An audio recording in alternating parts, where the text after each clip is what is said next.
السلام عليكم ورحمة الله وبركاته. إن الحمد لله نحمده ونستعينه ونستغفره ونعوذ بالله من شرور أنفسنا ومن سيئات أعمالنا.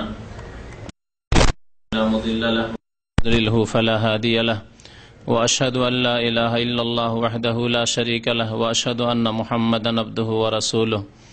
يا أيها الذين آمنوا اتقوا الله حق تقاته ولا تموتن إلا وأنتم مسلمون. يا أيها الناس اتقوا ربكم الذي خلقكم من نفس واحدة وخلق منها زوجها وبث منهما رجالا كثيرا ونساء واتقوا الله الذي تساءلون به والأرحام إن الله كان عليكم رقيبا.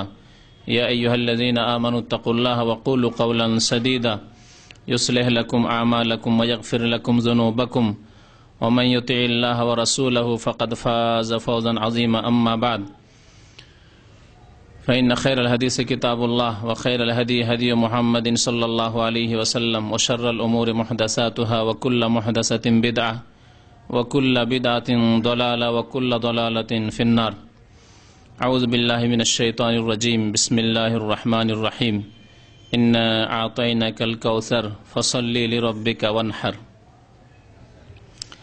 মহান আল্লাহর সমস্ত প্রশংসা যে আল্লাহ পাক রব্বুল আলামিন আমাদেরকে সৃষ্টি করেছেন এবং আমাদেরকে একমাত্র তাঁর ইবাদত বন্দেগীর আদেশ প্রদান করেছেন।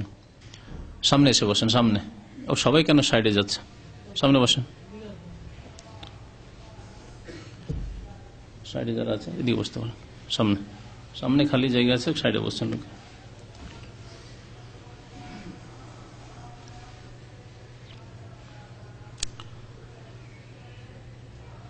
আল্লাহ পাক রব্বুল আলামিন যেসব ইবাদত বন্দেগী আমাদেরকে করার আদেশ প্রদান করেছেন তার একটি গুরুত্বপূর্ণ ইবাদত হচ্ছে কোরবানি করা।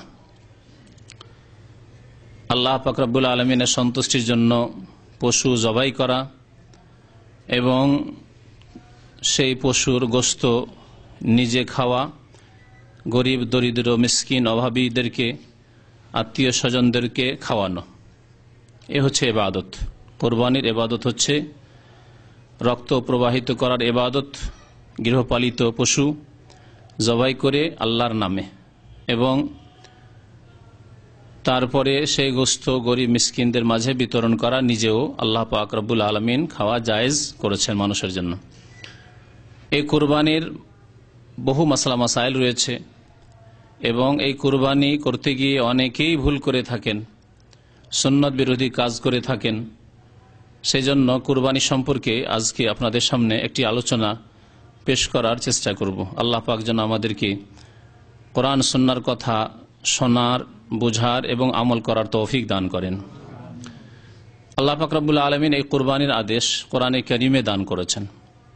সূরা আল কাউসারে আল্লাহ পাক ইরশাদ করেছেন 2 নম্বর আয়াতে, ফাসাল্লি লিরাব্বিকা ওয়ানহার। হে নবী, আপনি আপনার রবের জন্য কোরবানি করুন, নামাজ পড়ুন এবং কোরবানি করুন। ফাসাল্লি লিরাব্বিকা, আপনার রবের জন্য নামাজ কায়েম করুন, সালাত আদায় করুন এবং রবের জন্যই কোরবানি করুন। আল্লাহ পাক রব্বুল আলামিন এই আয়াতে যেমন রবের জন্য কোরবানি করতে বলেছেন তেমনই নামাজ পড়তে বলেছেন। যেমন নামাজ আদায় করতে হবে আল্লাহ পাকের জন্য, তেমনই কোরবানিও করতে হবে, জবাই করতে হবে আল্লাহ পাক রব্বুল আলামিনের নামে, আল্লাহ পাক রব্বুল আলামিনের সন্তুষ্টির উদ্দেশ্যে। এই হচ্ছে কোরবানি, যে কোরবানির আদেশ আল্লাহ পাক করেছেন। ওয়ানহার মানে কোরবানি করা। যদিও নাহার বলা হয় ওঁটের কোরবানিকে, ওঁট জবাই করাকে নাহার বলা হয়, ওঁট জবাই করাকে নাহার বলা হয়। আর জবাই করা জাবাহা বলা হয় গরু, ছাগল, এসব জবাই করাকে জবাহ বলা হয়। আরবরা যেহেতু বেশিরভাগ উটের কুরবানি করত বা উট জবাই করত, সেই জন্য আল্লাহ পাক নাহারের কথা উল্লেখ করেছেন।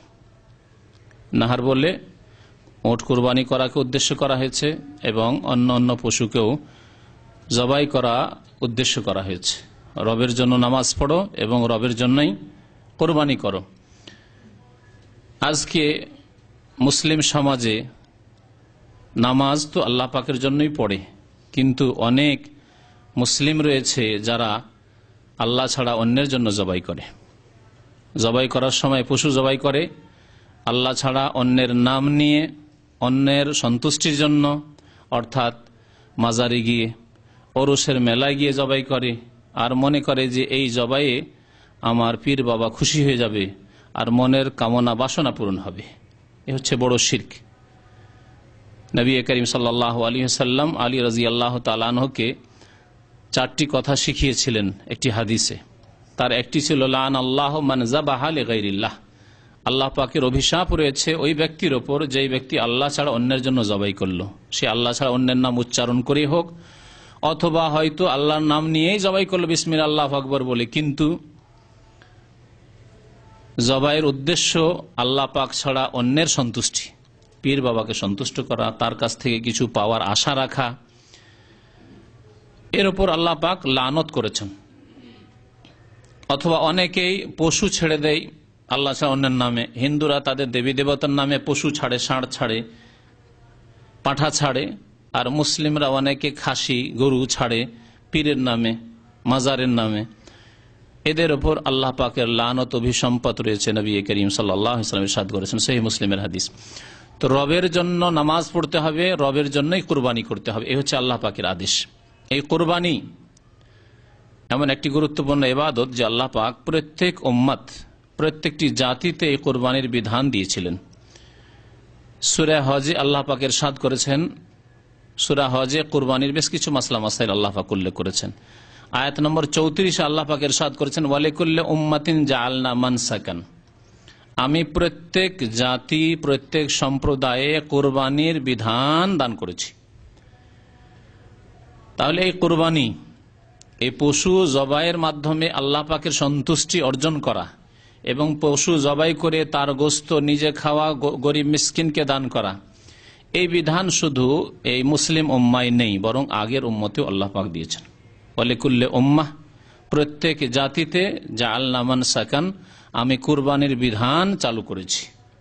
লিয়াজকুরু ইসমাল্লাহ, উদ্দেশ্য হচ্ছে যাতে করে তারা আল্লাহ পাকের নামের জিকির করে, আল্লাহ পাকের নামকে স্মরণ করে, আল্লাহ পাকের নাম উল্লেখ করে। আলা মা রাযাকাহুম মিন বাহিমাতিল আনাম, তাদেরকে যে চতুষ্পদ জন্তু দিয়েছি, গৃহপালিত পশু দিয়েছি, সেই গৃহপালিত পশুর ওপর যা আমি তাদেরকে দান করেছি আল্লাহ পাকের নাম তারা স্মরণ করে।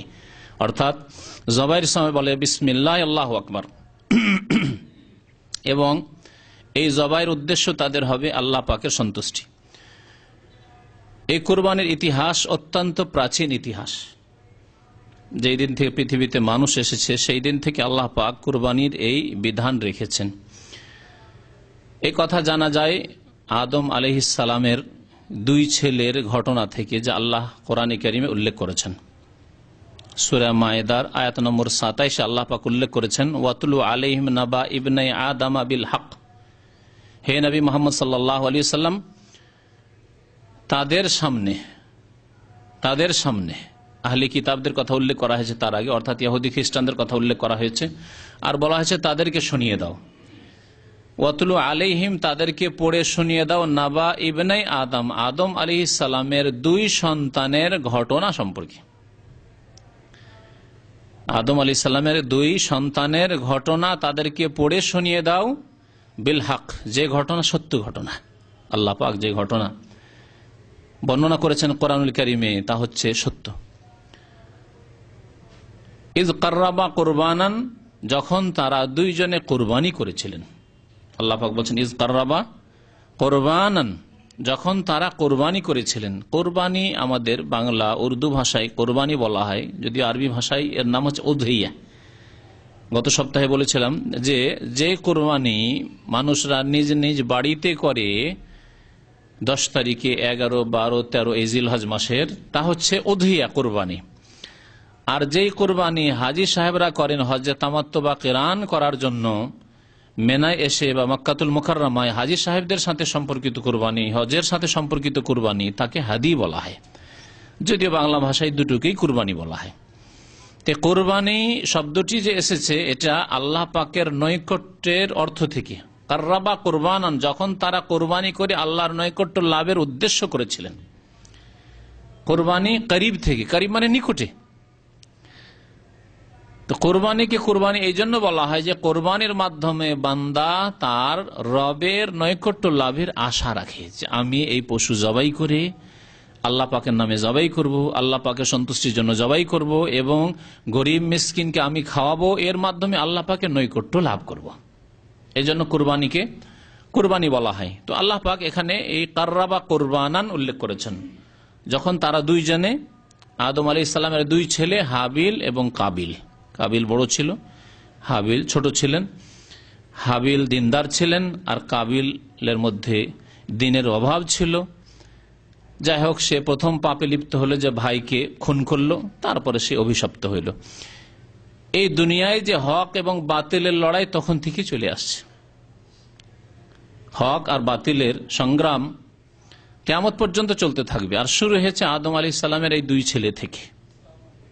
আল্লাহ পাক ইরশাদ করছেন, ইয কাররাবা কুরবানান, তারা দুইজনে কুরবানি করলেন। ফাতুকুব্বিলা মিন আহাদিহিমা ওয়া লাম ইউতাকাব্বাল মিনাল আখার, তাদের দুইজনের একজনের কুরবানি কবুল করা হইল আল্লাহ পাকের দরবারে। ওয়া লাম ইউতাকাব্বাল মিনাল আখার, অপরজনের কুরবানি কবুল হলো না। যখন কুরবানি কবুল হলো না, হাবিলের কুরবানি কবুল হয়ে গেল, কারণ হাবিলের অন্তরে ছিল ইখলাস, নিষ্ঠা ছিল, আন্তরিকতা ছিল, লিল্লাহিয়াত ছিল। আর কাবিলের দুনিয়াদারি ছিল, পার্থিব স্বার্থ ছিল। আল্লাহ পাক অন্তর্জামী, ওহু আলিমুন বিজাতিস সুদূর, আল্লাহ পাক অন্তরের খবর রাখেন যে কার অন্তরে কি রয়েছে। আল্লাহ পাক কবুল করলেন হাবিলের কুরবানি, কাবিলের করলেন না। হিংসা হয়ে গেল, আর মনের আশা পূরণ হলো না। ঘটনা আমি বলতে যাচ্ছি না, বিবাহ শাদী নিয়ে ঘটনা ছিল দুইজনের। একটি মেয়েকে দুইজনই বিয়ে করতে চায়। এর সমাধা কি করে হবে? যার কোরবানি কবুল হবে সে বিবাহ করতে পারবে। আল্লাহ পাক হাবিলের কোরবানি কবুল করলেন, কাবিলের করলেন না। ফেল হয়ে গেল মনের আশা, পার্থিব স্বার্থ পুরা হলো না, যে স্বার্থ পুরা করার জন্য সে কোরবানি করেছিল, আল্লাহ কবুল করলেন না। তখন সে আক্রোশে এসে, সে হিংসা বিদ্বেষে শত্রুতায় এসে বলল, কালা লা আকতুলান্নাকা, হাবিল তোমার কোরবানি কবুল হয়েছে আর তোমার মনের বাসনা পূরণ হলো, তুমি বিয়ে করতে পাবে ওকে, আমি পাবো না। লা আকতুলান্নাকা, অবশ্যই তোমাকে খুন করব, তোমাকে অবশ্যই হত্যা করব। হাবিল জবাবে এই কথা বলেনি যে আমিও করব, এ কথা বলেননি। এটি হচ্ছে আল্লাহ ভীরু, দিনদার, মুত্তাকি, পরহেজগার, ভালো মানুষের পরিচয়। যে পায়খানাকে পায়খানা দিয়ে সাফ করে না, পেশাবকে পেশাব দিয়ে সাফ করে না, আর পায়খানাকে পেশাব দিয়েও সাফ করে। যেমন আজকালকার এক শ্রেণীর লোকেরা বলছে যে একটা বড় খারাপ, একটা কম খারাপ, একটা পেশাব আর একটা পায়খানা, তো পায়খানাকে পেশাব দিয়ে নাই আমরা সাফ করছি। ভুল কথা। পানি থাকতে চলবে, আর পানি যদি না থাকে, আল্লাহ তায়াম্মুমের কথা বলেনি যে পেশাব দিয়ে সাফ করি। মাটি ব্যবহারের কথা বলেছেন আল্লাহ পাক রব্বুল আলামিন। পবিত্র বস্তু ব্যবহারের কথা আল্লাহ পাক রব্বুল বলেছেন। সুতরাং এই যুক্তি রাজনৈতিক ক্ষেত্রে এক শ্রেণীর লোকেরা ব্যবহার করে থাকে, অথবা বিভিন্ন ক্ষেত্রে ব্যবহার করে থাকে, এই যুক্তি ঠিক নয়। তো হাবিল বললেন, কালা ইন্নামা ইয়াতাকাব্বালুল্লাহু মিনাল মুত্তাকিন, তোমার কুরবানি কবুল হয়নি, আল্লাহ পাক আমার কবুল করেছেন। কেন জানো?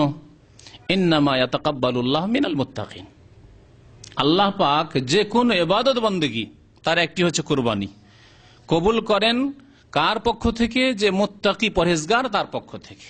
যেই ব্যক্তি আল্লাহ ভীরু, যার অন্তরে আল্লাহর ভয় রয়েছে, যেই ব্যক্তি সংযত, মুত্তাকি, যে গুনাহ থেকে বেঁচে থাকে, যে পাপ মুক্ত হওয়ার চেষ্টা করে, তার পক্ষ থেকে আল্লাহ পাক কবুল করেন। তাহলে অন্তরে যদি তাকওয়া না থাকে, মন যদি পাপ থেকে বেঁচে থাকতে না চায়, মানুষ যদি সংযত জীবনযাপন না করার চেষ্টা করে, তাহলে আল্লাহ পাক ইবাদত বন্দেগী কবুল করবেন না। ইন্নামা ইয়াতাকাব্বালুল্লাহু মিনাল মুত্তাকিন। আর যেই ব্যক্তি সংযত, যেই ব্যক্তি পরহেজগার, যেই ব্যক্তি পাপ মুক্ত হওয়ার চেষ্টা করে, যেই ব্যক্তি হারাম থেকে বেঁচে থাকার চেষ্টা করে, সেই ব্যক্তি জেনে শুনে ভুল করবে না, ইচ্ছে করে যখন তখন ভুল করবে না। এই জন্য আল্লাহ পাক তার অন্তরে অসৎ নিয়ত থাকবে না, সৎ নিয়ত থাকবে। ইন্নাল্লাহ লা ইয়ানজুরু ইলা সুওয়ারিকুম ওয়ালা ইলা আজসাদিকুম, নবী করিম সাল্লাল্লাহু আলাইহি ওয়াসাল্লাম ইরশাদ করেছেন, আল্লাহ পাক তোমাদের রূপ চেহারা দেখেন না, তোমাদের দেহ বডি দেখেন না, ওয়ালাকিন ইয়ানজুরু ইলা কুলুবিকুম ওয়া আমালিকুম, তোমাদের অন্তর দেখতে চান যে অন্তরে আল্লাহ ভীরুতা আছে কিনা, অন্তরে গুনাহ থেকে বেঁচে থাকার জন্য চেষ্টা আছে কিনা। চাহিদা আছে কিনা, এবং তোমাদের আমল তার সত্যায়ন করছে কিনা, কাজকর্ম প্রমাণ করছে কিনা যে সত্যি তোমার অন্তর ভালো। আল্লাহ পাক হাবিলের কোরবানি কবুল করলেন। আসল যে বিষয়টি সেটি হচ্ছে কুরবানির ইতিহাস আদম আলাইহিস সালামের ছেলেদের থেকে শুরু হয়েছে। তারপরে এই কুরবানি আল্লাহ পাক রব্বুল আলামিন যে সুন্নত কিয়ামত পর্যন্ত আল্লাহ পাক অব্যাহত রেখেছেন, বহাল রেখেছেন, সেই সুন্নত হচ্ছে ইব্রাহিম খলিলুল্লাহ আলাইহিস সালামের কুরবানি। আল্লাহ পাক রব্বুল আলামিন এই ঘটনাও কোরআনে কারিমে উল্লেখ করেছেন। সূরা সাফফাতে আল্লাহ পাক বড় করে এই ঘটনা উল্লেখ করেছেন। ইব্রাহিম আলাইহিস সালাম তার ছেলেকে কুরবানি করার জন্য নিয়ে গেলেন। আল্লাহ পাক তার ছেলেকে মুক্ত করলেন জান্নাত থেকে। আল্লাহ পাক রব্বুল আলামিন দুম্বা পাঠিয়ে দিলেন, সেই দুম্বা জবাই হলো। আল্লাহ পাক যে পরীক্ষা করা উদ্দেশ্য ছিল সেই পরীক্ষা আল্লাহ পাকের হয়ে গেল। এসব ঘটনা আল্লাহ পাক উল্লেখ করেছেন আয়াত নম্বর 99 থেকে শুরু করে 108 পর্যন্ত। ওয়াকালা ইন্নী যাহিবুন ইলা রাব্বি সায়াহদিন রব্বি হাবলি মিনাস সালিহিন। ইব্রাহিম আলাইহিস সালাম দোয়া করলেন যে হে আল্লাহ, রব্বি হাবলি মিনাস সালিহিন। বার্ধক্যে পৌঁছে গেছেন, বৃদ্ধ হয়ে গেছেন, ছেলে মেয়ে কিছুই হয়নি। দোয়া করছেন আল্লাহ পাকের কাছে, আল্লাহ আমাকে একটি সৎ সন্তান দাও, নেক সন্তান দান কর, রব্বি হাবলি মিনাস সালিহিন। ছোট্ট দোয়া, ইব্রাহিম আলাইহিস সালামের দোয়া। আল্লাহ পাক বলছেন ফাবাশশারনাহু বিগুলামিন হালিম। যখন দোয়া করলেন আমি দোয়া কবুল করলাম এবং ইব্রাহিম আলাইহিস সালামকে সুসংবাদ দিয়ে দিলাম। ওয়াহির মাধ্যমে আল্লাহ পাক সুসংবাদ দিয়ে দিলেন বেগোলামিন হালিম, সহিষ্ণু, শান্ত, ধৈর্যশীল ছেলের সুসংবাদ আল্লাহ পাক শোনালেন। ফালাম্মা বালাগা মাহুস সায়া কালা, যখন এমন বয়সে পৌঁছিল যখন দৌড়ঝাঁপ করতে পারে, বালাগা মাহুস সাইয়া, বাবার সাথে কাজে কর্মে দৌড়াদৌড়ি করতে পারে, ছুটাছুটি করতে পারে। কয়েক বছর বয়স হলো যখন আব্বার সাথে বিভিন্ন কাজে সহযোগিতা করতে পারে, দৌড়াদৌড়ি করতে পারে। আল্লাহ বলছেন কালা ইয়া বুনাইয়া, তখন ইব্রাহিম আলাইহিস সালাম একটি স্বপ্ন দেখলেন।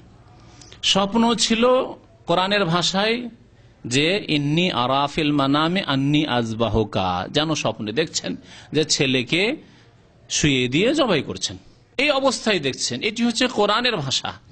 কিন্তু বিদাতিরা এটাকে মশলা দিয়েছে কিছুতে, দিয়ে ওকে সুন্দর করে সাজিয়েছে, আর সাজিয়ে বলছে ইব্রাহিম আলাইহিস সালামকে আল্লাহ স্বপ্নে দেখাচ্ছেন যে ইব্রাহিম তোমার প্রিয়জনকে কুরবানি করো। এসব কথা ভুল কথা, এসব কথা কোরআনে নেই, এসব অতিরিক্ত কথা, ভিত্তিহীন কথা। আল্লাহ পাকের কথা শুনেন ভালো করে, কি বলছেন আল্লাহ পাক রব্বুল আলামিন, কালা ইয়া বুনাইয়া।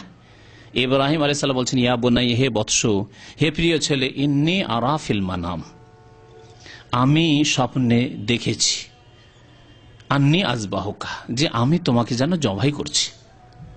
আর আমি আল্লাহর রসুল, আমি আল্লাহর নবী।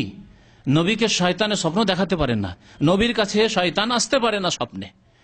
সুতরাং আমার এই স্বপ্ন হচ্ছে ওয়াহি, রুয়াল আম্বিয়া ওয়াহিউন, আম্বিয়া গণের, নবী রসুল গণের স্বপ্ন হচ্ছে ওয়াহি। ওহির বিভিন্ন প্রকরণ ছিল, অনেক রূপ ছিল, বিভিন্নভাবে ওহি আসতো। নবী করিম সাল্লাল্লাহু আলাইহি ওয়াসাল্লামের কাছে অনেক সময় স্বপ্ন যোগে ওহি আসতো। অনেক সময় মানুষের রূপ ধরে ফেরেশতা জিবরাইল আলাইহিস সালাম আসতেন। অনেক সময় কোনো কেউ নেই, এমনিতে একটি আওয়াজ যেন হচ্ছে, ঝনকারের একটা আওয়াজ হচ্ছে, আর তারপরে ওহি হয়ে গেল। বিভিন্ন রকম ভাবে নবী করিম সাল্লাল্লাহু আলাইহি ওয়াসাল্লামের কাছে ওহি আসতো। তো স্বপ্নে ওহি আসা আম্বিয়া এবং রাসূলগণের কাছে এভাবে ওহি আসতো। ইব্রাহিম আলাইহিস সালামের কাছে এই ওহি হইল, আমার তো ওহি, এ তো আর শয়তানি স্বপ্ন নয় যে দেখলাম ভিত্তিহীন যেমন আমাদের স্বপ্ন হয়ে থাকে, এমন তো নয়। আমি দেখছি যে তোমাকে জবাই, আন্নী আজবাহুকা, আমি তোমাকে জবাই করছি। ফানজুর মাজা তারা, সুতরাং তোমার অভিমত পেশ করো, তোমার কি মত? এ তো আল্লাহর আদেশ, কিন্তু তোমার মত কি? পরীক্ষা করছেন ছেলেকে, দেখি ছেলে কতদূর কি বলে। 5 বছর 6 বছরের ছেলে, 7 বছরের ছেলে। কাল, ইসমাইল আলাইহিস সালাম বলছেন ছেলে, ইয়া আবাতে, হে আব্বা, ইফআল মা তুমার, আপনাকে যা আদেশ করা হয়েছে সেই কাজ আপনি করে ফেলুন। ইফআল মা তুমার, আপনি বাস্তবায়ন করুন, করে ফেলুন যার আপনি আদিষ্ট হয়েছেন। সাতাজিদুনি ইনশাআল্লাহ মিনাস সাবিরিন, অবশ্যই আপনি আমাকে ধৈর্যশীলদের একজন পাবেন। আমি ধৈর্য ধরব, আপনি আপনার কাজ করে যান, আল্লাহর আদেশ হয়েছে। যেমন বাবা তেমন ছেলে। আল্লাহু আকবার। পরীক্ষায় দুজনেই পাস। ইফ আলমা তু উমার সাতাজেদুন ইনশাআল্লাহ মিনাস সাবিরিন। ফালাম্মা আসলামা, দুইজনে যখন একমত হয়ে গেলেন, ওয়াতাল্লাহুল জাবিন, এবং ফেলে দিলেন, শুইয়ে দিলেন ইসমাইল আলাইহিস সালামকে, ইব্রাহিম আলাইহিস সালাম, ওয়া নাদাইনাহু আইয়া ইব্রাহিম। আল্লাহ বলছেন যে পরীক্ষা আমার হয়ে গেছে, অস্ত্র ধরে নিয়েছে আর ছেলেকে শুইয়ে দিয়েছে, এখন জবাই করবে। তারপরে যে বাড়তি কথাগুলি রয়েছে কিসসা কাহিনীতে, যে বারবার করে জবাই করছে এবং অস্ত্র চালাচ্ছে, কিন্তু অস্ত্র একবারে কাজ করছে না, যত শক্তি লাগাচ্ছেন কোনো কাজ হচ্ছে না, এগুলি সব বাড়তি কথা কোরআনে কারীম আল্লাহ পাক বলেননি। আল্লাহ পাক কি বলছেন? দুইজনে যখন একমত হয়ে গেলেন এবং শুইয়ে দিলেন, আল্লাহ পাক সাথে সাথে ডাক দিয়েছেন, ওয়া নাদাইনাহু আইয়া ইব্রাহিম, আমি আল্লাহ ডাক দিলাম, হে ইব্রাহিম, হে ইব্রাহিম, কাদ সাদ্দাকতার রুইয়া, তোমার স্বপ্নকে তুমি সত্য করে তুলেছো। অর্থাৎ তুমি যা স্বপ্নে দেখেছো তা বাস্তবে তুমি পালন করে ফেলেছো, হয়ে গেছে, কাজ হয়ে গেছে, তোমার পরীক্ষা হয়ে গেছে। কাদ সাদ্দাকতার রুইয়া ইন্না কাযালিকা নাজিজিল মুহসিনিন, এইভাবে আমি, অনুরূপভাবে আমি সৎকর্মশীলদেরকে উত্তম প্রতিদান দিয়ে থাকি। ইন্না হাযা লাহুয়াল বালাউল মুবিন, আল্লাহ পাক বলছেন এটি হচ্ছে সুস্পষ্ট আল্লাহর পক্ষ থেকে পরীক্ষা, যেমন তেমন পরীক্ষা নয়। ছেলেকে জবাই করা, আজকালকার জামানায় যদি বলা হয় যে কুরবানি জবাই করবে, কিন্তু একটু খেতে পাবে না। যারা মৃত্যুর নামে কুরবানি জবাই করে, এই মৃত্যুর নামে কুরবানি করা সম্পর্কে ওলামাদের ইখতিলাফ রয়েছে। কিছু আলেম বলছেন যে না, এই জবাই করাই বিদআত, কুরবানি করা মৃত্যুর নামে। কিছু আলেম বলছেন না, করা যাবে, কিন্তু ফকির মিসকিনকে খাওয়াই দিতে হবে, কারণ মৃতকে যেখানে নেকি পৌঁছাতে চাচ্ছেন, আপনি গোশত খেতে পাবেন না, ফকির মিসকিনকে সাদকা করে দিতে হবে। এই মাসলা যখন বলা হয়, তখন মৃত্যুর নামে কুরবানি করার কথা পিছটান হয়ে যায়, পিছন দিকে টান দেয়, তাহলে জবাই করবো না মৃত্যুর নামে, আমাদের নামে করবো যাতে খেতে পাই। এই জামানার মানুষ আমরা, আমাদের ইখলাস কত দূরে গিয়ে পৌঁছেছে, ইখলাসের কত অভাব আমাদের। তো আল্লাহ পাক বলছেন যে এটি হচ্ছে সুস্পষ্ট পরীক্ষা। ইন্না হাযা লাহুয়াল বালাউল মুবিন ওয়া ফাদাইনাহু বিযিবহিন আযীম, এবং আমি মুক্ত করলাম ইসমাইল আলাইহিস সালামকে মহান একটি কুরবানি দ্বারা। বিযিবহিন আযীম, মহান কুরবানি দ্বারা। আল্লাহ পাক জান্নাত থেকে পাঠিয়ে দুম্বা পাঠিয়ে দিয়ে দুম্বা জবাই হয়ে গেল, আল্লাহ পাক ইসমাইল আলাইহিস সালামকে বাঁচিয়ে নিলেন। তোমার কাজ হয়ে গেছে, এখন তোমার এই জবাই, তুমি দুম্বা জবাই করো, তোমার পরীক্ষা হয়ে গেছে। ওয়া তারাকনা আলাইহি ফিল আখিরিন, এই কথাটি এখানে উল্লেখ করা জরুরি যে আল্লাহ পাক বলছেন যে এই কুরবানি, আমি কুরবানির আদর্শ অন্যদের মাঝে আমি অব্যাহত রাখলাম। ওয়া তারাকনা আলাইহি ফিল আখিরিন, ইব্রাহিম আলাইহিস সালামের কুরবানি আজকে থেকে দীর্ঘ 5000-এর বেশি বছর হয়ে যাচ্ছে। 5000 বছর আগে ইব্রাহিম আলাইহিস সালাম তার প্রিয় ছেলেকে নিয়ে মিনার মাঠে কুরবানি করেছেন। সেই কুরবানিকে কিয়ামত পর্যন্ত আল্লাহ রেখেছেন। ওয়া তারাকনা আলাইহি ফিল আখিরিন সালামুন আলা ইব্রাহিম, শান্তির ধারা বর্ষিত হোক ইব্রাহিম আলাইহিস সালামের উপর। তো এই ছিল ঘটনা। সূরা সাফফাতের আল্লাহ পাক উল্লেখ করেছেন এই কুরবানির ইতিহাস। এই কুরবানি হচ্ছে ইব্রাহিম আলাইহিস সালামের সুন্নত। ইব্রাহিম আলাইহিস সালামের সুন্নতের সাথে সাথে রাসূলুল্লাহ সাল্লাল্লাহু আলাইহি ওয়াসাল্লাম এই সুন্নতকে বাস্তবায়ন করেছেন এবং উম্মতকে এই শরীয়তের কুরবানির বিধান দিয়েছেন। সুতরাং আমাদের জন্য এই কুরবানির হুকুম হচ্ছে কুরবানি সুন্নতে মুআক্কাদা। কুরবানি হচ্ছে সুন্নতে মুআক্কাদা। এই কুরবানির হুকুম সম্পর্কে দুই একটি হাদিস শোনাই। আব্দুল্লাহ বিন উমর রাদিয়াল্লাহু তাআলা আনহুমা হাদিস বর্ণনা করেছেন যে আকামা রাসূলুল্লাহ সাল্লাল্লাহু আলাইহি ওয়াসাল্লাম বিল মদিনাতি 10 সিনিনা ইউদাহি, রাসূলুল্লাহ সাল্লাল্লাহু আলাইহি ওয়াসাল্লাম মদিনায় দীর্ঘ 10 বছর অবস্থান করেছেন। হিজরতের পরে 10 বছর মদিনায় নবী করিম সাল্লাল্লাহু আলাইহি ওয়াসাল্লাম থেকেছেন, তারপরে তার ইন্তেকাল হয়ে গেছে। এই 10 বছরে কোনো এক বছর কুরবানি তিনি বাদ দেননি, প্রত্যেক বছরে তিনি কুরবানি করেছেন। তিরমিজির হাদিস, ইমাম তিরমিজি রাহমাতুল্লাহ হাদিসটি সম্পর্কে বলেছেন হাযা হাদিসুন হাসানুন, হাদিসটি অত্যন্ত সুন্দর, হাসান অর্থাৎ আমলযোগ্য। কুরবানি সুন্নত না ওয়াজিব এই সম্পর্কে একবার আব্দুল্লাহ বিন উমরকে কোন এক তাবেঈ এসে জিজ্ঞাসা করলেন মাসলা। সাহাবায়ে কেরামদের জামানায় কেউ যদি সুন্নত না ওয়াজিব এইরকম প্রশ্ন করত তো সাহাবায়ে কেরামরা অসন্তুষ্ট হতেন। আল্লাহর নবীর আদেশ হয়েছে সে ওয়াজিব ফরজ হোক অথবা সুন্নত হোক, তোমাকে আমল করতে হবে।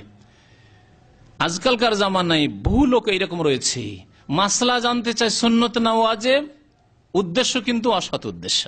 হ্যাঁ, উদ্দেশ্য হচ্ছে যদি সুন্নত হয় না করলেও চলে, সুন্নত না ওয়াজিব। যদি সুন্নত জেনে নাই তাহলে আর ওটা করবে না।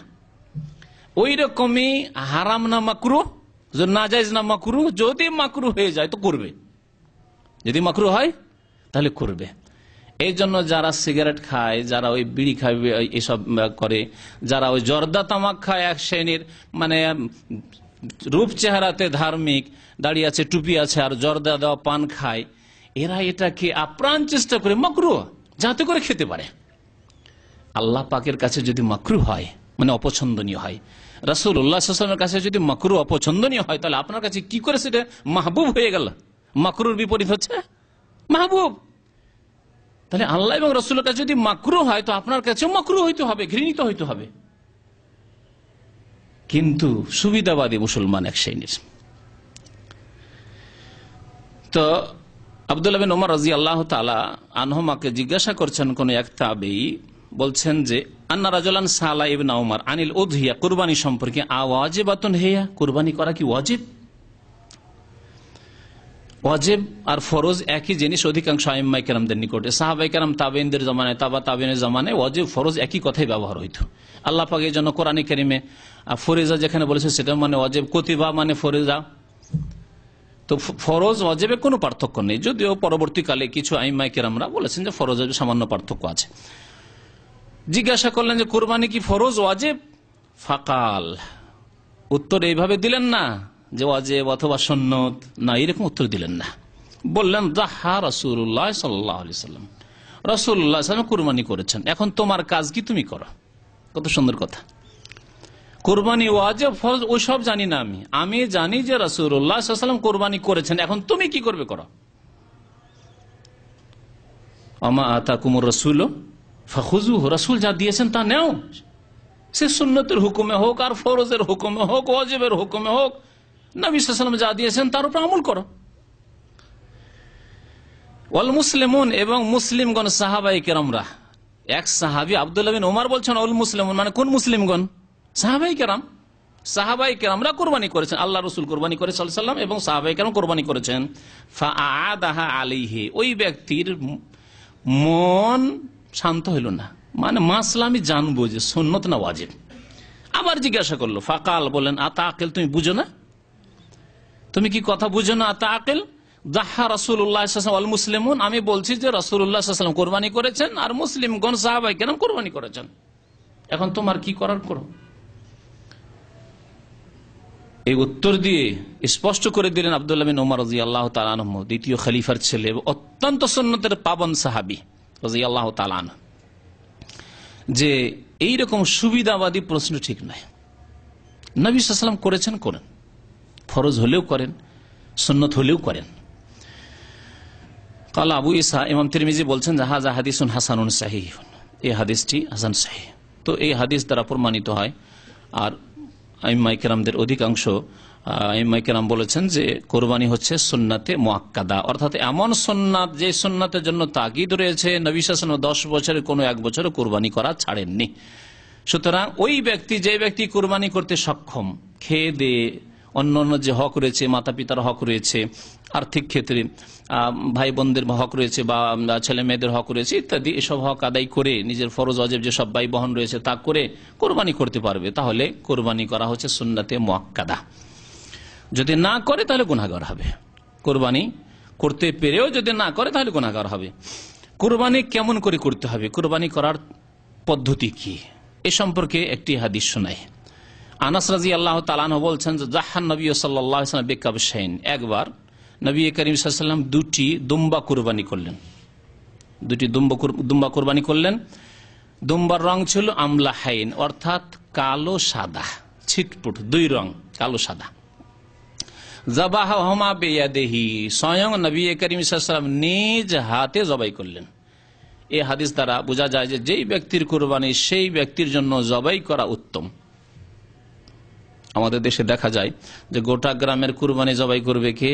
মসজিদের ইমাম সাহেব, না খতিব সাহেব, না হয় ওই মোল্লাজি মুন্সিজি, সেই জবাই করবে।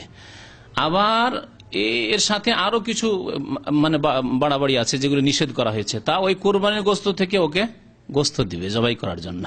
নবী করিম সাল্লাল্লাহু আলাইহি ওয়াসাল্লাম নিষেধ করেছেন কোরবানির গোস্ত থেকে পারিশ্রমিক দিতে। কোরবানির গোস্ত থেকে পারিশ্রমিক দেওয়া যাবে না। তবে সেই ব্যক্তি যদি আপনার কোরবানির গোস্ত খাওয়ার হকদার অভাবী হয়, তাহলে অভাবী হিসাবে তাকে দেবেন। আর তিনি জবাই করে দিয়ে গেছেন সেই জন্য দেবেন, তাহলে আপনাকে পারিশ্রমিক টাকা দিতে হবে, নিজের ঘর থেকে দিতে হবে, কোরবানির গোস্ত থেকে দিলে চলবে না, নিষেধ করেছেন নবী করিম সাল্লাল্লাহু আলাইহি ওয়াসাল্লাম। আকরানাইনে, সিংওয়ালা, সিং বিশিষ্ট, যাবাহাহুমা বিয়াদিহি, নিজের হাতে জবাই করেছেন। ওলামারা বলেছেন নিজের হাতে জবাই করার চেষ্টা করবে। কোন মানুষ যদি নিজের হাতে জবাই না করতে পারে, বিশেষ করে মহিলারা জবাই করলে জায়েজ রয়েছে। আমাদের দেশে ফতোয়া আছে মাকরুহ, মহিলাদের জবাই মাকরুহ না, মহিলারা সবকিছু জবাই করতে পারে, কোরবানিও জবাই করতে পারে, কোরবানি ছাড়া নিজের ঘরের খাওয়ার জন্য জবাই করতে পারে, যদি জবাই করার মতো যোগ্যতা থাকে তাহলে জবাই করতে পারে। আর যদি জবাই না করে তাহলে দাঁড়িয়ে দেখবে, এটি হচ্ছে সুন্নাত। নিজের কুরবানি যখন জবাই হবে তখন দাঁড়িয়ে দেখবে, পর্দার সাথে দেখবে। ওয়াসাম্মা, এবং নবী করিম সাল্লাল্লাহু আলাইহি ওয়াসাল্লাম বিসমিল্লাহ বললেন, ওয়াকাব্বারা, এবং তার সাথে তাকবীর বললেন। জবাই করার ক্ষেত্রে মনে রাখবেন যে বিসমিল্লাহ বলা ফরজ, আল্লাহর নাম না নিলে, বিসমিল্লাহ বলে জবাই না করলে হালাল হবে না। বিসমিল্লাহ বলা ফরজ, এবং তার সাথে আল্লাহু আকবার বলা হচ্ছে সুন্নত, বিসমিল্লাহে আল্লাহু আকবার। তারপরে সুন্নতি দুয়া, আল্লাহুম্মা তাকাব্বাল হাযা মিন্নি, আল্লাহ আমার পক্ষ থেকে কবুল করো, আমার ছেলে মেয়েদের পক্ষ থেকে কবুল করো, ওয়ান আহলে বাইতি, আমার পরিবারের পক্ষ থেকে কবুল করো। সেগুলি আরবি ভাষায় বললেও হয়, নিজের ভাষায় বললেও চলে। ওয়াদা রিজলাহু আলা সিফাহিহিমা, এবং পাটা রাখলেন তার সেই পশুর ঘাড়ের উপর, যাতে করে মাথাটা উঠিয়ে দাঁড়িয়ে না যায় বা জবাই করতে গিয়ে কোনো রকমের অসুবিধা না হয়, সেজন্য পা রেখেছেন। তাহলে কোরবানির পশুর ঘাড়ের উপরে পা রেখে জবাই করা নবী করিম সাল্লাল্লাহু আলাইহি ওয়াসাল্লামের সুন্নাত, এভাবে জবাই করেছেন। মুত্তাফাকুন আলাইহি, বুখারী মুসলিম শরীফের হাদিস। জবাই করার সময় কি? কুরবানি জবাই করার সময়, কুরবানি জবাই করার সময় শুরু হয় ঈদের নামাজের পর থেকে। ঈদের নামাজ শেষ হলে কুরবানি জবাই করবে, তার আগে জবাই করবে না।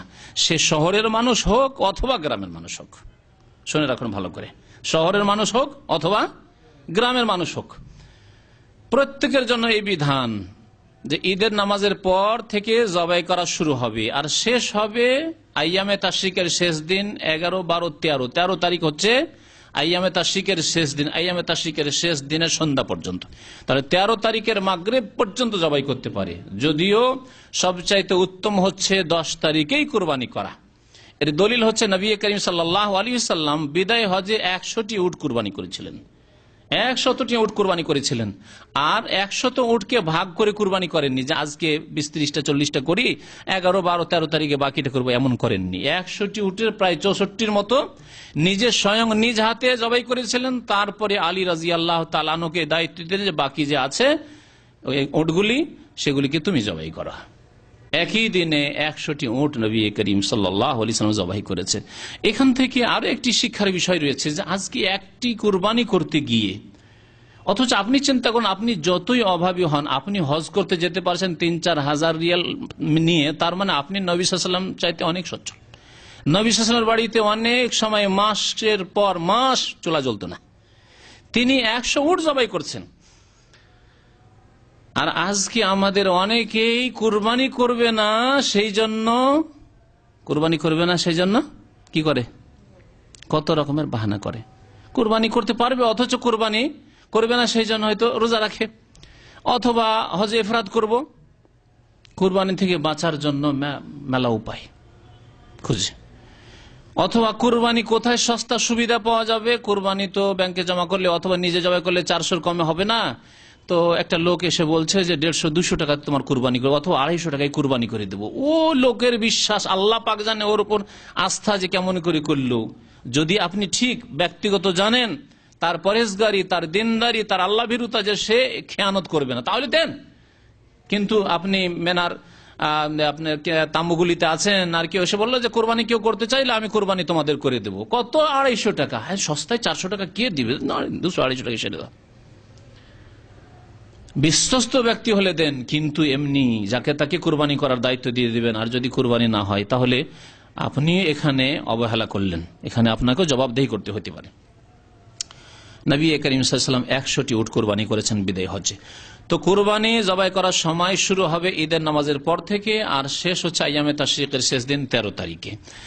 এই ঈদের নামাজের পর থেকে শুরু হবে এই কথা এই জন্যই বলছি যে হানাফি মযহাবের কিতাবে হেদায়াতে বেকায়াতে একটি ফতোয়া আছে, ভিত্তিহীন ফতোয়া, ভালো করে শুনে রাখেন। সেই ফতোয়া হচ্ছে যে তাদের প্রথম ফতোয়া হচ্ছে যে ঈদ আর জুমা গ্রামের লোকের নেই। এক ফতোয়া, গ্রামের লোকের ঈদ আর জুমা নেই। তাহলে ঈদ আর জুমা কার আছে? যারা শহরের লোক। কেমন শহর? ছোটখাটো শহর হইলে হবে না, এমন শহর হইতে হবে যেখানে ইসলামিক আদালত আছে, ইসলামিক কাজী আছে, আর ইসলাম দ্বারা ফাইসালা হচ্ছে। এগুলি তাদের কিতাবের সংজ্ঞা। যদি তাই হয় তাহলে সারা বিশ্বে সৌদি আরব ছাড়া মনে হয় পাওয়াই মুশকিল কোথাও এরকম শহর। ইসলামী আইনের বাস্তবায়ন হয় না, ইসলামিক আদালতও নাই, পশ্চিমা আদালত, পশ্চিমা সিস্টেমে বিচার হচ্ছে মানবরচিত বিধান দিয়ে। তাহলে তো কোনো শহরই নাই এরকম। তারপরে ধরে নিলাম শহর আছে, বড় শহর হইতে হবে, মিসরিন জামেইন হইতে হবে, বড় শহর হইতে হবে। তাহলে গ্রামের লোকেরা, ছোট ছোট যারা উপজেলায় থাকছে অথবা গ্রামে থাকছে, বাংলাদেশ ভারতের অধিকাংশ মানুষ বসবাস করে গ্রাম অঞ্চলে, তাদের জুমাও নেই, ঈদ নেই হানাফি মযহাবে। যখন জুমাও নেই, ঈদও নেই, তাহলে ঈদ থাকলে না বলবো তাকে, তাদের যুক্তিটা শোনেন, ঈদ থাকলে না বলবো যে ঈদের পর তুমি কুরবানি করো। তাহলে ঈদই যখন নাই তাহলে ঈদের পরের প্রশ্নই উঠে না। তাহলে কি করবে? কখন থেকে শুরু করবে গ্রামের লোক? বলছে গ্রামের লোক ফজর নামাজ পড়ে জবাই করে খেতে পারে কুরবানি গোশত। এক ফতোয়া। দ্বিতীয় একটা হিল্লার ফতোয়া। তাদের মাযহাবে একটা হিল্লার খুব ফতোয়া আছে, মানে বাহানা করে বাঁকা পথ দিয়ে, চোরা পথ দিয়ে কোনো ফতোয়া, হালকা ফতোয়া খোঁজা। তা হচ্ছে ঢাকা শহরের লোক, ঢাকা সিটি অথবা চিটাগাং, রাজশাহী, বড় শহর, খুলনা, বড় শহরের লোক, শহরের লোক যদি কুরবানির গোশত ভরে ভরে ঈদের আগে খেতে চায় তাহলে তাদের একটা হিলা আছে, বলছে হিলাতুল মিসরি। শহরবাসীর একটি হিল্লা হচ্ছে যে সে ঢাকা শহর থেকে পাশের গ্রামে কোথাও কুরবানিটা পাঠিয়ে দিবে, কুরবানির পশু পাঠিয়ে দিয়ে পাশের গ্রাম থেকে ফজরের আগে জবাই করে নিয়ে চলে আসবে। ফজর নামাজ যেমনই হবে আর তখনই জবাই করে নিয়ে চলে আসবে, আর তারপরে ঢাকা শহরে বসে বসে খেতে পারে। বাস ফজর নামাজ পড়লে হইল, ফজর নামাজ পড়ে জবাই করে দিবে গ্রামে, আর গ্রামে জবাই করে ঢাকা শহরের লোক বসে বসে খাবে ঈদের আগে। এই হচ্ছে তাদের মন গড়া ফতুয়া। এই জন্য মনে রাখবেন যে আল্লাহ পাক কোরআন কারীমে স্পষ্ট ভাষায় বলেছেন, ফাইন তানাজাতুম ফি শাইইন ফারুদ্দুহু ইলাল্লাহি ওয়ার রাসূল। যখনই তোমাদের আপোষে কোনো মাসলা নিয়ে মতানৈক্য হবে, কেউ বলছে যে না হিল্লা করে ওই ফজর পরে জবাই করলেও চলবে, ঈদের আগেও তুমি গোশত খেতে পারবে কুরবানির, আর কেউ বলছে না ঈদ পড়ে কুরবানি জবাই করতে হবে, এখন নেবেন কোনটি? বলেন ভাই আমি যে মযহাবের সেটি নেব, এটাই আপনার উচিত। আল্লাহ পাক তা বলেননি, বলেছেন তোমাদের যদি কোনো ক্ষেত্রে মতানৈক্য হয় ফারুদ্দুহু ইলাল্লাহি ওয়ার রাসূল, আল্লাহর কাছে ফয়সালা নাও এবং রাসূলের কাছে ফয়সালা নাও সাল্লাল্লাহু আলাইহি ওয়াসাল্লাম। আল্লাহ পাক আরেকটি আয়াতে বলছেন, ওয়ামাখতালাফতুম মিন শাই, কোন ব্যাপারেই তোমাদের ইখতিলাফ হোক না কেন, যে কোনো ব্যাপারে তোমাদের মতানৈক্য হোক না কেন, ফাহুকমুহু ইলাল্লাহ, তার ফয়সালা নেবে কার কাছে? আল্লাহর কাছে। আল্লাহ এবং রাসূলের ফয়সালা শুনেন যে কখন জবাই করতে হবে। আপনাদেরকে হাদিস শোনাই তাহলে। বারা রাদিয়াল্লাহু তাআলা আনহু, বারা বিন আযিব বলছেন, দাহা খালি আবু বুরদা, আমার মামা আবু বুরদা ছিলেন, উনি কাবলা সালাহ, ঈদের নামাজের আগেই কুরবানি করে ফেলেছেন। মাসলা জানা ছিল না, ভাবছেন সকালে সকালে খাবো, অভাবের যুগ, সকালে খাবো আর খেয়ে দিয়ে নামাজ পড়তে যাব ঈদের। ফাকালা রাসূলুল্লাহ সাল্লাল্লাহু আলাইহি ওয়াসাল্লাম, নবী সাল্লাল্লাহু আলাইহি ওয়াসাল্লাম বলেন, তিলকা শাতুল লাহমিন, তোমার এই বকরি বা এই যে খাসি এর গোস্ত হয়েছে, তোমার গোস্ত খাওয়া হয়েছে, বাস এটি হচ্ছে গোস্ত খাওয়া বকরি, গোস্ত খাওয়া খাসি, এটি কুরবানির খাসি নয়, গোস্ত খাওয়া, শাতুল লাহমিন, গোস্ত খাওয়া খাসি হয়েছে, এটি বকরি হয়েছে। ফাকালা ইয়া রাসূলুল্লাহ, তাহলে তো গেল, কুরবানি তার হইল না, ভুল হয়ে গেছে। বলছেন হে আল্লাহ রাসূল, ইন্না ইনদি জাযআতাম মিনাল মাজ, আমার কাছে একটি মাজ মানে বকরি আছে, ছাগল আছে, সেটি 6 মাসের, 6 মাসের আছে। জাযা বলে 6 মাসের কোন বকরি অথবা আপনার ভেড়া ভেড়ি এগুলিকে। ফাকালা, নবী সাল্লাল্লাহু আলাইহি ওয়াসাল্লাম বলেন, যাহি বিহা ওয়ালা তাসলুহু লিগাইরিকা, তুমি ঠিক আছে, তোমার কাছে পশু নেই আর তুমি এই ভুল করে ফেলেছো, তাহলে এই কুরবানি এবার তুমি করে নাও, কিন্তু ওয়ালা তাসলুহু লিগাইরিকা, তোমার ছাড়া আর কারো জন্য এইরকম 6 মাসের ছাগল দিয়ে কুরবানি চলবে না। ছয় মাসের ছাগল দিয়ে কোরবানি চলবে না বললেন রাসূলুল্লাহ সাল্লাল্লাহু আলাইহি ওয়াসাল্লাম।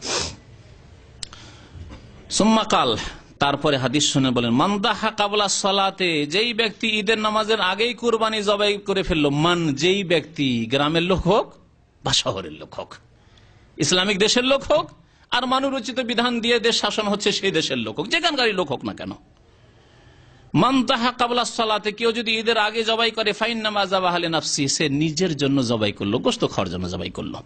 ওমান যাবাহা বাদাস সালাত, যে ব্যক্তি ঈদের নামাজ পড়ে জবাই করলো, ফাকাদ তাম্মা নুসুকাহু, ফাকাদ তাম্মা নুসুকাহু, তার কুরবানি সম্পূর্ণ হইল, তার কুরবানি সম্পূর্ণ হইল। ওয়া আসাবা সুন্নাতাল মুসলিমিন, এবং মুসলিমদের আদর্শকে সে পৌঁছিতে পারল, সে মুসলিমদের আদর্শ হাসিল করতে পারল। রাওয়াহু মুসলিম, মুসলিম শরীফের হাদিস।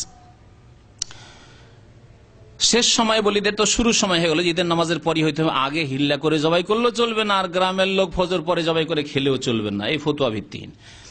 তারাও এই ফতোয়ার উপর হয়তো আমল করে না, তবে করতে পারে কোথাও, কারণ তাদের কিতাবে সবচেয়ে বড় কিতাব, ফিকার কিতাব তাদের হিদায়াত, তাতেই যখন আছে তো কেউ করতে পারে। বিশেষ করে হুজুর ধরনের লোকরা তো করতেই পারে, কারণ তাদের খাস খাস মাসলা তো জানাই আছে। জুবাইর ইবনে মুতঈম রাদিয়াল্লাহু তাআলা আনহু বলছেন, আনিন নবী সাল্লাল্লাহু আলাইহি নবী সাল্লাল্লাহু আলাইহি ওয়াসাল্লাম থেকে বর্ণনা করেছেন, কাল কুল্লু আরাফাত মওকিফ, আরাফার প্রত্যেকটি জায়গা অবস্থানের স্থান। আরাফা এমন নয় যে যে জায়গায় নবী সাল্লাল্লাহু আলাইহি অবস্থান করেছেন ওই জায়গায় অবস্থান আমাকে করতে হবে বা মসজিদে পৌঁছিতে হবে না, ওই জাবালে রাহমাতে বিদাতীদের মতো পৌঁছিতে হবে না।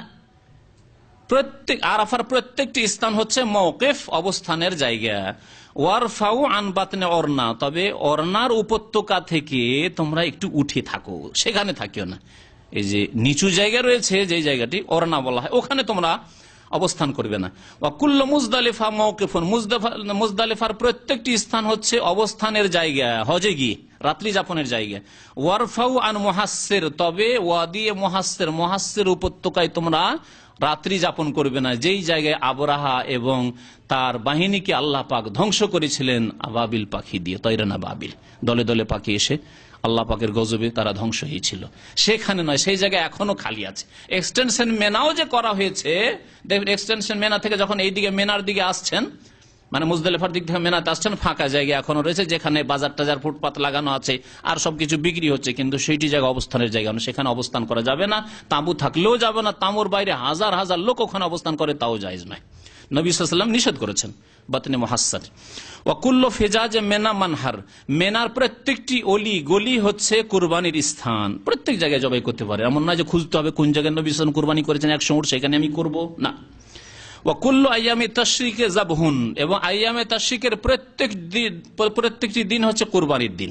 ওয়া কুল্লু আইয়ামে তাশরিকে যাবহুন, আইয়ামে তাশরিক হচ্ছে 11, 12, 13, আর তার সাথে ইয়াউমুন নাহার 10 তারিখ হয়ে গেল, তো এই 4 দিন হচ্ছে কুরবানির দিন, নবী করিম সাল্লাল্লাহু আলাইহি ওয়াসাল্লামের হাদিস দ্বারা প্রমাণিত হয়।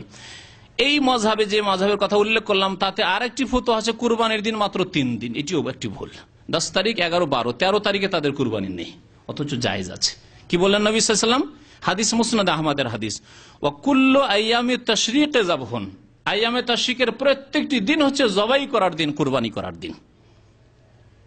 ফয়সালা রাসূলুল্লাহ সাল্লাল্লাহু আলাইহি ওয়াসাল্লামের কাছে রয়েছে, সুতরাং সেখান থেকে ফয়সালা নিতে হবে। কুরবানির পশুর জন্য শর্ত হচ্ছে যে 1 বছর বয়সের হইতে হবে, এটি হচ্ছে অধিকাংশ আলেমদের মত। তবে অনেক আলেম মুহাদ্দিসিনদের মত হচ্ছে যে দাঁতা হইতে হবে, এবং সতর্কতা এতেই রয়েছে, দাঁতা হওয়া। খাসির ক্ষেত্রে, ছাগলের ক্ষেত্রে, বকরির ক্ষেত্রে দাঁতা হইতে হবে। যদি দাঁতা হয় তাহলে আপনি একবারে সন্দেহ মুক্ত হয়ে গেলেন, ইখতিলাফ মুক্ত হয়ে গেলেন। আর কিছু আলেমরা বলছেন যে না, দাঁতা হওয়া শর্ত নাই, যদি আপনি বাড়িতে পোষেন আর 1 বছর, এটা বাড়িতে নিজে পুষলে বোঝা যাবে যে 1 বছর হয়েছে কিনা। যে বিক্রি করতে এসে কুরবানির মৌসুমে দাঁত হয়নি, তো আপনাকে ও মিথ্যা বলে, আজকালকার যেমন মিথ্যা বলে চালিত, না 1 বছর হয়ে গেল এর বয়স, আস্থা করা যাবে না, তাহলে দাঁত দেখে নিতে হবে। নবী করিম সাল্লাল্লাহু আলাইহি ওয়াসাল্লাম কি বলেছেন এই সম্পর্কে শোনেন, বলছেন, আন জাবের রাদিয়াল্লাহু তাআলা আনহু বর্ণনা করেছেন, কালা রাসূলুল্লাহ সাল্লাল্লাহু আলাইহি ওয়াসাল্লাম, লা তাযবাহু ইল্লা মুসিন্নাহ, তোমরা জবাই করবে না 1 বছর ওলা ছাড়া। মুসিন্নার অর্থ, যারা 1 বছরের কথা বলেছেন তারা এই অর্থ করেছেন, কিন্তু মুসিন্না শব্দ নিয়ে অনেকে গবেষণা করে মুহাদ্দিসিনরা, হাদিসের অনুসারীরা, তারা বলেছেন মুসিন্না সিন্নুন থেকে, সিন মানে দাঁত। আচ্ছা, ডেন্টাল হসপিটালকে বলা হচ্ছে আসনান, বলা হচ্ছে না, সিন্নুনের বহু বচন হচ্ছে আসনান। তো লা তাযবাহু ইল্লা মুসিন্না মানে দাঁতা ছাড়া তোমরা জবাই করবে না। খাসি হইলেও দাঁতা, বকরা বকরি হইলেও দাঁতা, ভেড়া ভেড়ি হইলেও দাঁতা, দুম্বা হইলেও দাঁতা, যদি গরু হয় দাঁতা, উট হয় দাঁতা। দাঁতা দেখলে মুক্ত হয়ে গেলে মুসিন্না, সিন্নুন থেকে। আর যারা বলেছেন বছর তারা সানাতুন থেকে নিয়েছেন, কিন্তু মুসিন্না মানে দাঁতা হওয়াটাই বেশি সতর্কতা তাদের রয়েছে, এহতিয়াত রয়েছে। সুতরাং দাঁতা দেখেই কুরবানি করবেন। নিজের বাড়ির যদি একেবারে পুষা হয়, আর দেখেছেন না এই খাসির জন্ম হয়েছে 1 বছর আগে, গত কুরবানির আগেই জন্ম হয়েছে নিজের বাড়িতে, তাহলে সেটা করা যেতে পারে অনেক আলেমের নিকট। ইল্লা ইয়াসরা আলাইকুম, তবে নবী সাল্লাল্লাহু আলাইহি ওয়াসাল্লাম বলছেন তবে তোমাদের জন্য যদি খুব কষ্টকর হয়ে পড়ে যে দাঁতার ব্যবস্থা হইল না, দাঁতা কুরবানি পেলে না, ফাতাযবাহু জাযআতাম মিনাদ দাম, তাহলে ভেড়া, তাহলে বকরা বকরি থেকে খাসি থেকে চলবে না, ভেড়া থেকে তোমরা জাযা জবাই করতে পারো। ভেড়ার জাযা হচ্ছে 6 মাসের। এই ক্ষেত্রে নবী করিম সাল্লাল্লাহু আলাইহি ওয়াসাল্লাম বিশেষ আদেশ দিয়েছেন যে দান, এই দুম্বা বা ভেড়া থেকে 6 মাসের যদি হয়, 6 মাস বাস জাযা বলে, একে জবাই করা যেতে পারে। এই কথা বলেছেন নবী করিম সাল্লাল্লাহু আলাইহি ওয়াসাল্লাম, মুসলিম শরীফের হাদিস। কুরবানির ক্ষেত্রে কয়েকটি আইব, দোষ রয়েছে, বড় বড় দোষ কুরবানির পশুতে। এইরকম দোষ যদি থাকে তাহলে কুরবানি হবে না, কুরবানি জবাই করা জায়েজ হবে না, সেটি কুরবানি চলবে না, দেখে নিতে হবে। বারা বিন আযিব রাদিয়াল্লাহু তাআলা আনহুকে কোন একজন লোক জিজ্ঞাসা করে, হাদ্দিসনি আম্মা নাহা আনহু রাসূলুল্লাহ সাল্লাল্লাহু আলাইহি ওয়াসাল্লাম মিনাল আদাহি, আমাকে আচ্ছা বলুন তো, সাহাবীকে জিজ্ঞাসা করছেন কোন তাবেঈ, যে কুরবানি সম্পর্কে নবী সাল্লাল্লাহু আলাইহি ওয়াসাল্লাম যেসব কুরবানি করতে নিষেধ করেছেন দোষ খুঁতের কারণে, সেগুলি কি? কাল, বললেন, কামা রাসূলুল্লাহ সাল্লাল্লাহু আলাইহি ওয়াসাল্লাম, রাসূলুল্লাহ সাল্লাল্লাহু আলাইহি ওয়াসাল্লাম একদিন খুতবায় দাঁড়ালেন, বক্তব্যে দাঁড়ালেন, ওয়ায়াদি আকসারু মিন ইয়াদিহি, আর তারপর ইশারা করে বুঝাচ্ছেন আর বলছেন আমার হাত নবী সাল্লাল্লাহু আলাইহি ওয়াসাল্লামের হাতের তুলনায় অনেক খাটো, অর্থাৎ নবী সাল্লাল্লাহু আলাইহি ওয়াসাল্লামের মতো আমি আপনাকে বোঝাতেও পারবো না। কাল, তবে বলেছেন তিনি এইভাবে যে আরবাউন লা ইয়াজুজনা, 4টি খুঁত রয়েছে বা 4টি দোষ রয়েছে পশুতে, যদি থাকে তাহলে কুরবানি করা জায়েজ নাই, লা ইয়াজুজনা। আল আওরা আল বাইয়ুনা আওয়ারুহা, যদি খোড়া হয়, অন্ধ হয়, প্রথম কথা অন্ধ, যদি এমন অন্ধ হয় যে স্পষ্ট অন্ধ, আসলে স্পষ্ট অন্ধ, স্পষ্ট কানা, এক চোখে দেখতেই পায় না বা 2 চোখে দেখতে পায় না। প্রথম এই চোখের খুঁতের কথা বলেছেন রাসূলুল্লাহ সাল্লাল্লাহু আলাইহি ওয়াসাল্লাম, যদি স্পষ্ট হয়, আর যদি দেখতে পাচ্ছে কিন্তু হালকা হালকা দেখতে পাচ্ছে তাহলে চলবে। ওয়াল মারিযাতু আল বাইয়িনু মারাদুহা, এমন রুগ্ন পশু যে স্পষ্ট যে একেবারে রুগ্ন, দুর্বল, চলবে না তাহলে। ওয়াল আরাদা আর বাইয়িনু দালওয়াহা, আর যদি খোড়া, ল্যাংড়া খোড়া হয়, এমন খোড়া যে স্পষ্ট বোঝা, চললেই বোঝা যাচ্ছে যে খোড়া, বসে আছে তখন তার বোঝা যাবে না, কিন্তু যখনই হাঁটছে স্পষ্ট বোঝা যাচ্ছে যে এই বকরি বা গরু বা উট হচ্ছে খোড়া। ওয়াল কাসিরা আল্লাতি লা তুনকি, এবং এমন দুর্বল, এটা হলো রুগ্ন মানে রোগের কারণে, আর এটা হচ্ছে এমনি দুর্বল, এমন রুগ্ন যে যাতে একেবারে গোশত চর্বি নেই, গোশত নেই, গোশত হাড়ের সাথে শরীর লেগে আছে, চামড়া হাড্ডির সাথে লেগে আছে। কুলতু ইন্নী আকরাহু আন ইয়াকুনা ফিল কারনে নাকসুন, তারপরে ওই তাবেঈ বলছেন যে যদি শিঙে সামান্য কিছু ত্রুটি থাকে, সামান্য কিছু ভাঙা থাকে, তো আমি কুরবানি করা পছন্দ করি না, তাহলে এটা কি আমার কথা ঠিক?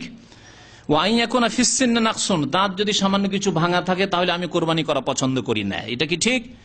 কাল, বলেন, মা কারিহতাহু ফাদাহু, তোমাকে যদি কোনোটা খারাপ লাগে যে না আমি ওই সামান্য দাঁত ভাঙা আছে সেজন্য কুরবানি করব না, অথবা সামান্য শিং ভাঙা আছে সেজন্য কুরবানি করব না, সেটা তোমার ব্যাপার, তুমি করিও না, কিন্তু এটি শরীয়ত বলে কারো উপরে চাপিয়ে দিও না। তাহলে এর দ্বারা বোঝা গেল সাহাবীর এই বক্তব্য দ্বারা যে নবী সাল্লাল্লাহু আলাইহি ওয়াসাল্লাম যেহেতু দাঁত আর শিংয়ের কথা বলেননি, পুরো দাঁত ভাঙা যদি না থাকে, পুরো শিং ভাঙা যদি না থাকে, সামান্য কিছু ভাঙা থাকে, তাহলে সেটি ত্রুটি, বড় ত্রুটি নয়, এইরকম পশুর কুরবানি করা যেতে পারে। ওয়ালা তুহাররিমহু আলা আহাদ, তবে অন্য কারোর উপর হারাম করিও না যে সামান্য শিং ভাঙা আছে, সামান্য একটু দাঁত ভাঙা আছে, সেই জন্য একবার নাজায়েজ, এই ফতোয়া তুমি দিও না। নাসাই শরীফের হাদিস। আর একটি গুরুত্বপূর্ণ মাসলা, কারণ আমাদের দেশে এই ভুলটির কারণে অনেকেই ক্ষতিগ্রস্ত হয়। ভুল কি? একটা খাসি কুরবানি করে আর মনে করে যে একজনের পক্ষ থেকে হলো, বাড়িতে ধরেন 10 জন, স্বামী স্ত্রী আছে 2 জন আর 8টা ছেলে মেয়ে আছে, 10 জন, তাহলে মনে করে যে একটা কুরবানি দিলাম মানে হয় স্বামীর নামে হবে, নয় স্ত্রীর নামে হবে, নয় বাবার নামে হবে, ব্যাস একজনের নামে হবে। অজ্ঞতা। এইরকমই গরুর একটা ভাগা দিল অথবা খাসির কি বলে উটের ভাগা দিল, আর ভাগ দিয়ে বলে একটা ভাগ দিলাম মানে একজনের জন্য হইলো, কার নামে? এই বছর আমার নামে দিই, আর আরেক বছর আমার স্ত্রীর নামে দেবো, আর যদি একটু বড় ছেলে থাকে এই বছরে আমার বড় ছেলের নামে, বাবা যদি বৃদ্ধ এই বছর আমার বাবার নামে। না, ভুল।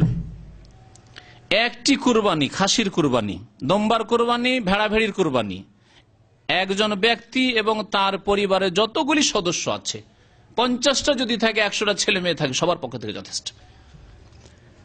তবে এমন নয় যে সাবালক এবং নিজেই চাকরি বাকরি করে খাচ্ছে, তাহলে সে নিজেই মালিক এবং নিজে ব্যক্তি মালিকানা আছে, তার কাছে ধন সম্পদ আছে, টাকা পয়সার আয় উপার্জন আছে, সুতরাং সে আলাদা কোরবানি দেবে। কিন্তু একজন মানুষের যদি অধীনে তার ছেলে মেয়ে আছে, স্ত্রী আছে, যাদের ব্যক্তি কোনো উপার্জন নেই, তাহলে একটি পরিবারের পক্ষ থেকে একটি খাসি, বকরি, দুম্বা যথেষ্ট। একটি ভাগ গরুর ভাগ বা একটি উটের ভাগ একটি পরিবারের পক্ষ থেকে যথেষ্ট। এই মাসলা শুনে রাখেন এবং দলিল শুনে রাখেন। আতা ইবনে ইয়াসার রাহমাতুল্লাহি আলাইহি প্রখ্যাত তাবেঈ, তিনি বলছেন যে সাআলতু আবা আইয়ুব আল আনসারী, আমি আবু আইয়ুব আনসারী রাদিয়াল্লাহু তাআলা আনহুকে জিজ্ঞাসা করলাম। আবু আইয়ুব আনসারীকে তো জানেন না? নবী করিম সাল্লাল্লাহু আলাইহি ওয়াসাল্লাম এসে যার বাড়ির প্রথম মেহমান হয়েছিলেন, উঠে এসে বসে গিয়েছিল আবু আইয়ুব আনসারীর আঙ্গিনাতে। কাইফা কানাত দাহায়া আলা আহদে রাসূলিল্লাহ সাল্লাল্লাহু আলাইহি ওয়াসাল্লাম, রাসূলুল্লাহ সাল্লাল্লাহু আলাইহি ওয়াসাল্লামের জামানায় কুরবানি কেমন হইতো, মানে কি ভাবে কুরবানি দেওয়া হইতো? প্রত্যেকের নামে একটা একটা করে কুরবানি, না একটা কুরবানি একটা পরিবারের পক্ষ থেকে? এই কুরবানি মাসলা জিজ্ঞেস করলেন। ফাকাল, বললেন, কানার রাজুলু ইউদাহি বিশাতে আনহু ওয়া আন আহলি বাইতিহি ফায়াকুলুনা ওয়া ইউতঈমুন। হাদিস শুনেন, তিরমিজি শরীফের হাদিস, এবং ইমাম তিরমিজি হাদিসটিকে বলছেন হাসানুন সহিহুন। এই হাদিসটি হচ্ছে হাসান সহিহ। কি বলছেন? নবী করিম সাল্লাল্লাহু আলাইহি ওয়াসাল্লামের জামানায় কুরবানি একজন লোক করত, বিশাত, একটি বকরি, একটি ছাগল কুরবানি করত, খাসি বা বকরি কুরবানি করত। আনহু, নিজের পক্ষ থেকে, ওয়ান আহলে বাইতিহি, এবং নিজের পরিবারের সদস্যের পক্ষ থেকে, স্ত্রী, ছেলে মেয়ে, 2-4-10টা ছেলে মেয়ে আছে, তাদের পক্ষ থেকে কুরবানি করত। স্পষ্ট হাদিস। ফায়াকুল, নিজেও তারা খেত এবং ওয়ুত, এমন অন্যদেরকেও খাওয়াইতো, বন্ধু বান্ধব আত্মীয় স্বজনকেও খাওয়াইতো, আর গরিব মিসকিনকেও খাওয়াইতো। এই ছিল নবী করিম সাল্লাল্লাহু আলাইহি ওয়াসাল্লামের জামানায় কুরবানি করার তরিকা। নবী করিম সাল্লাল্লাহু আলাইহি ওয়াসাল্লাম জিহাদে গিয়ে যদি ছাগল পেতেন আর উটও পেতেন, গরু পেতেন, তো করতেন কি? উট গরুকে 7টি ছাগলের সমান, একটি উট সমান 7টি ছাগল। অর্থাৎ কোন মুজাহিদকে, কোন যোদ্ধাকে যদি 7টি ছাগল দিতেন, 7টি ছাগল দিতেন, তাহলে আরেকজনকে ছাগল না দিতে পারলে কি করতেন? একটি উট দিয়ে দিতেন। এবং হাদিস তো এগুলো জানাই আছে, মুসলিম শরীফে রয়েছে, তিরমিজি শরীফে রয়েছে, বহু হাদিসের কিতাবে রয়েছে যে নবী করিম সাল্লাল্লাহু আলাইহি ওয়াসাল্লামের জামানায় গরুতে এবং উটে 7 জন করে শরীক হইত, 7 জন করে সাহাবাই কেরামরা শরীক হতেন। তাহলে 7 জন শরীক হলেন একটা গরুতে অথবা উটে, আর একটি ছাগল একজনের পক্ষ থেকে। তাহলে 7 ছাগল সমান একটি গরু অথবা একটি উট। তাহলে একটি ছাগল যদি একজন ব্যক্তি এবং তার পরিবার, আন আহলে বাইতিহি, যদি যথেষ্ট হয়, তাহলে গরুর একটি ভাগ অথবা উটের একটি ভাগ একজন ব্যক্তি এবং তার পরিবারের জন্য যথেষ্ট।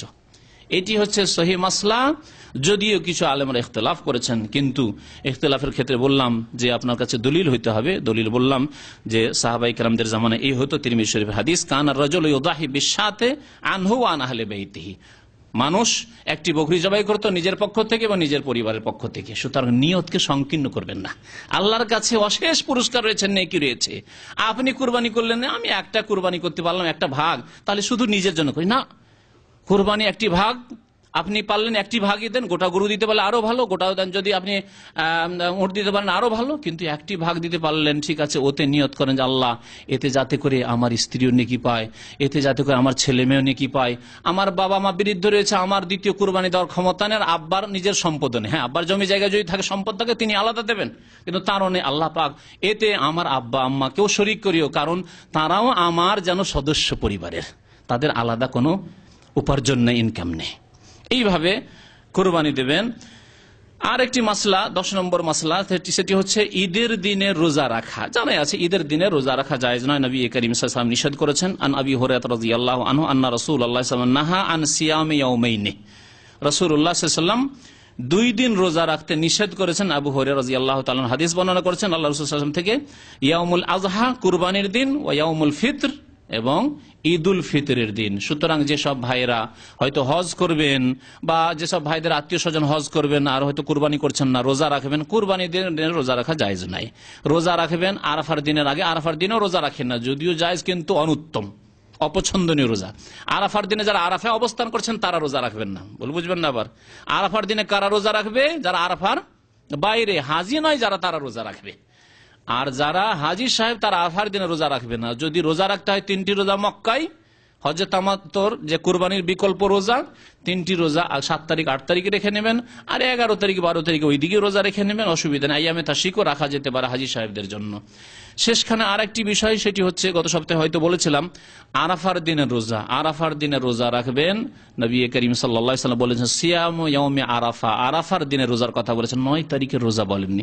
সুতরাং বাংলাদেশের 9 তারিখ ধরবেন না, ইন্ডিয়ার 9 তারিখ ধরবেন না। এখানে আরাফায় যেই দিন হাজি সাহেবের অবস্থান করছেন, সেই দিন আরাফার বাইরে যারা রয়েছেন হাজি সাহেব নন, তাদের জন্য রোজা রাখার ফজিলত হচ্ছে আহতাসিবু আলাল্লাহ, আল্লাহর কাছে আমি আশা রাখি, নবী করিম সাল্লাল্লাহু আলাইহি ওয়াসাল্লাম বলছেন, আইয়ুকাফফিরা সানাতাল্লাতী ক্বাবলাহু ওয়াস সানাতাল্লাতী বাদাহু, গত 1 বছরের গুনাহ মাফ হবে আর আগামী 1 বছর গুনাহ মাফ হবে, এই আল্লাহ পাকের কাছে আমি আশা রাখি। আল্লাহ পাক যেসব ভাইরা হজে যাবেন না তাদেরকে যেন এই আরাফা রোজা রাখার তৌফিক দান করেন। আল্লাহ পাক যেন আমাদের গুনাহ খাতা মাফ করেন, আমাদেরকে কোরআন এবং হাদিস চর্চা করার তৌফিক যেন দান করেন এবং তার প্রতি আমল করার তৌফিক যেন দান করেন। শিরক থেকে, বিদআত থেকে আমাদেরকে বেঁচে থাকার যেন তৌফিক দান করেন, আমাদের হজ যেন কবুল করেন, আমাদের উমরা যেন কবুল করেন। আল্লাহ পাক আমাদের গুনাহ খাতা যেন মাফ করেন। আমিন। ওয়া সাল্লাল্লাহু আলা নবিয়িনা মুহাম্মদ ওয়া আলা আলিহি ওয়া সাহবিহি আজমাইন।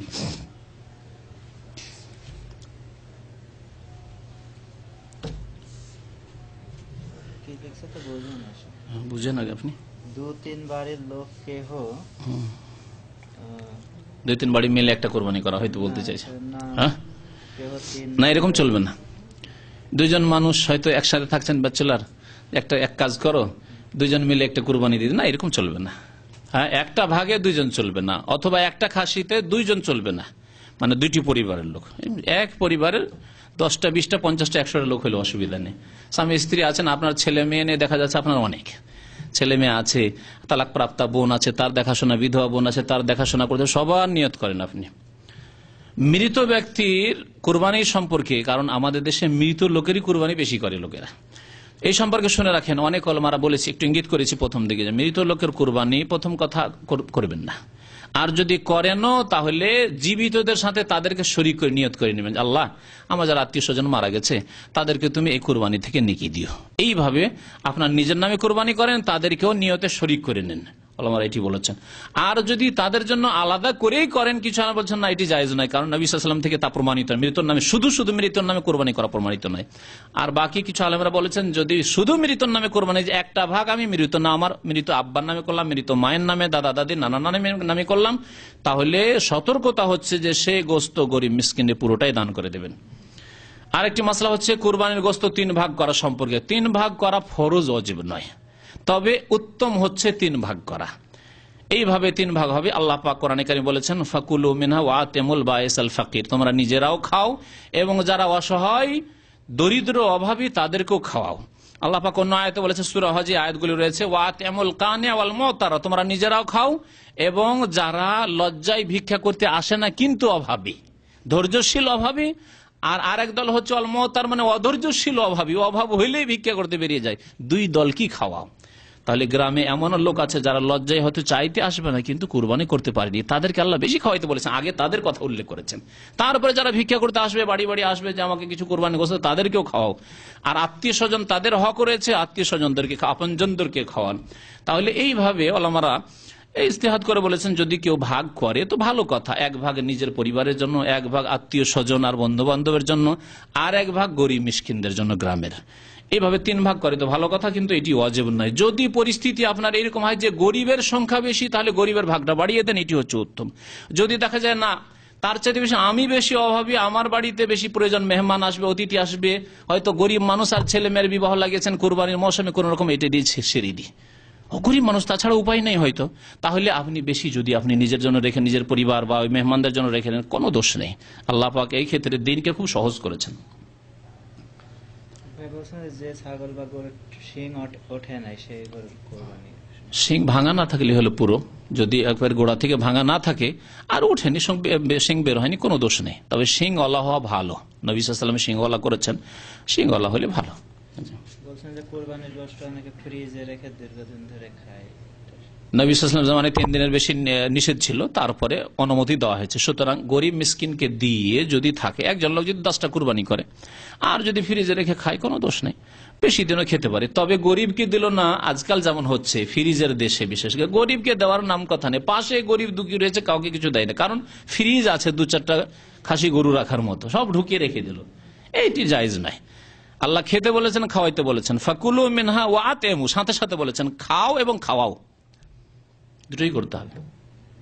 কোরবানির গোশত শুধু নিজ পরিবারে খাওয়া চলবে, বললাম তো, যদি প্রয়োজন এরকম থাকে, অভাব, নিজেরই অভাব থাকে, অনেক গরিব মানুষ কোন রকম কুরবানিতে দিয়েছে, নিজেই অভাবী হয়তো, তাহলে বেশিরভাগ যদি নিজের ছেলে মেয়েদের জন্য রাখে, যেমন সারা বছর তো ছেলে মেয়ে আর কুরবানি হয়তো আর গোস্ত খাওয়ার মতো ক্ষমতা নাই কিনে, নিজে বেশিরভাগ রাখে, কম যদি দেয় আত্মীয় স্বজনকে বা গরিবদের, তাহলে কোনো দোষ নেই। কিন্তু যারা পয়সাওয়ালা মানুষ 2-3টে কুরবানি করতে পারে, তারা বেশিরভাগ খাওয়াবে গরিব মিসকিনকে এবং অল্প খাবে, অথবা 3 ভাগ করবে। জি, একটা প্রশ্ন অন্য ব্যাপারে।